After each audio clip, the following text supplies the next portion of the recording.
3 minutes.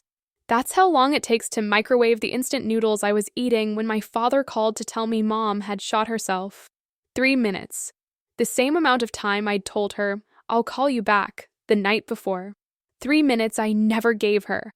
I was eating those noodles because I'd skipped dinner to finish a client presentation. Another missed family dinner. Another ignored call. Another, "Sorry, Mom, busy right now."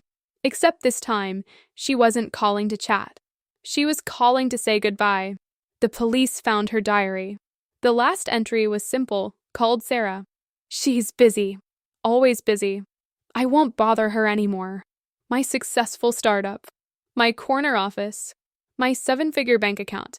Mom had watched me build it all from afar, smiling in the audience at award ceremonies I barely acknowledged her at, sending congratulation cards I never responded to. What the business magazines didn't show was the price of that success. They didn't show the empty chair at Mom's cancer remission celebration 5 years ago because I was closing a deal.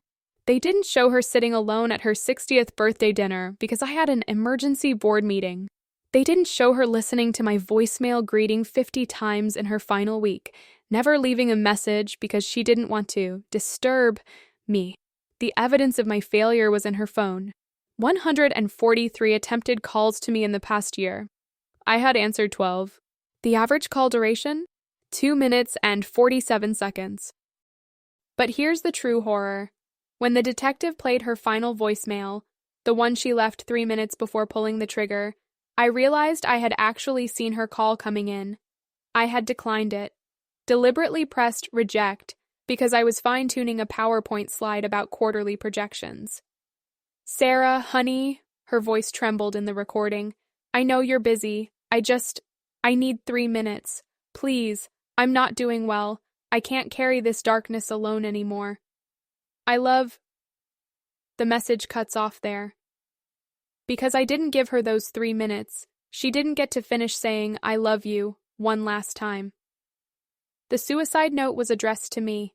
Inside was a stack of newspaper clippings about my company's success. Every article I'd been featured in, every award I'd won, and on each one she'd written little notes in the margins. "So proud of my baby girl.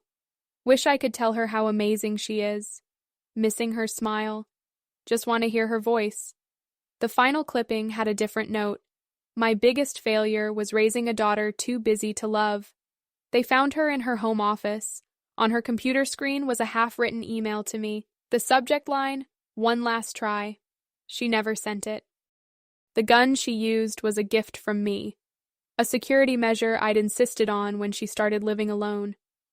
"Just in case," I'd said, not bothering to stay long enough to teach her how to use it properly. I had a flight to catch, a meeting to attend, always something more important. Now I'm a 35-year-old CEO with everything I thought I wanted and nothing that actually matters. I have 1,000 LinkedIn connections, but couldn't give my own mother 3 minutes of connection when she desperately needed it. Yesterday, I sold my company. The buyers were shocked. It was at its peak value, poised for global expansion. The board called me insane. The press called it a mystery. But Mom's diary had one more entry, dated years ago, that made the decision simple. I hope one day Sarah realizes that success isn't about how high you climb, but who you help up along the way. I'm using the money to start a suicide prevention center. Every room will have a timer on the wall set to 3 minutes, a reminder that 3 minutes of genuine connection can be the difference between life and death. And every day at 7:15 p.m., the time of her final call, I stop whatever I'm doing.